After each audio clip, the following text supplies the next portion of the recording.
আসসালামু আলাইকুম। আমি doctor Enamul Haque Parvez, natural medicine. আমার চেম্বার হচ্ছে মারজান মেডিসিন কর্নার, চৌরাস্তার মোড়, ডাক বাংলো সড়ক, লালমনগোলা। আমার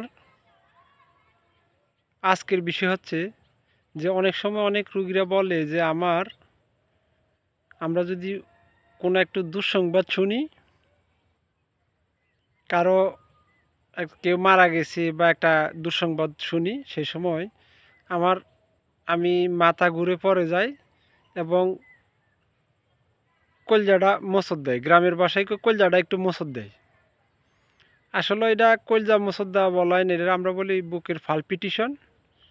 বুকের পালপিটিশন যদি বেশি হয়, সে সময় মানুষের বুক কাঁপাকাঁপির কারণে মানুষের শ্বাস নিতে খুব কষ্ট হয়, তারা দুশ্চিন্তায় ভোগে। অনেক সময় দেখা যায় এই বুক কাঁপাকাঁপির কারণে অজ্ঞান হয়ে যেতে পারে, অজ্ঞান হয়ে পড়তে পারে। এজন্য বুক কাঁপাকাঁপির জন্য অনেকে আমার কাছে আসে। যাদের বুক কাঁপাকাঁপি আছে তাদের হজম প্রক্রিয়ার সমস্যা হয়, ইনডাইজেশন হয়, গ্যাস হয়, ব্লিডিং হয়।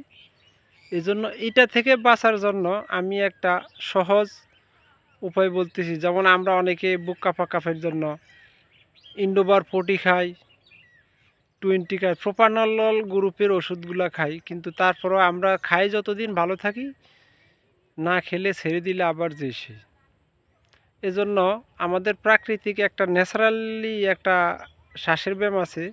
শ্বাসের ব্যায়াম 10 ধরনের আছে, আমরা কিন্তু শুধু একটাই বলি, একটার কথাই বলতেছি আমি।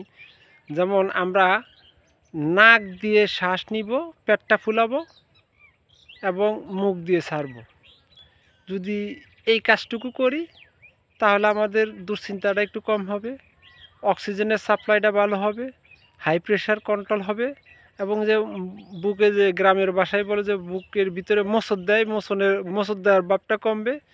যদি এই সমস্যাগুলো কমে, আমরা এটা থেকে মুক্তি পেতে পারি, তাহলে আমরা শ্বাসের ব্যায়ামটা করব।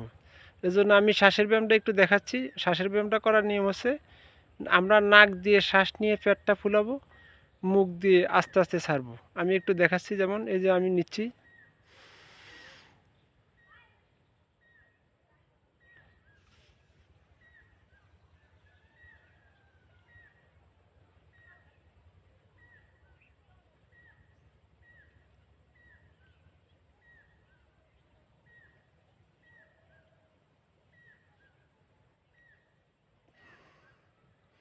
আবারও দেখাচ্ছি, এই যে নাক দিয়ে শ্বাস নিব, পেট ফুলাবো, মুখ দিয়ে ছাড়বো।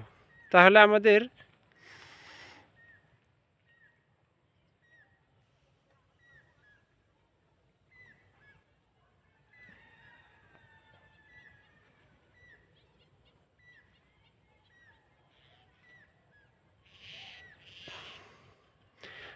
এই শ্বাসের ব্যায়ামটা করলে আমাদের দুশ্চিন্তা দূর হবে, অক্সিজেনটা সাপ্লাই ঠিকমতো হবে, বুকের পালপিটেশন কমবে এবং দুশ্চিন্তা মুক্ত জীবনযাপন করতে পারবো।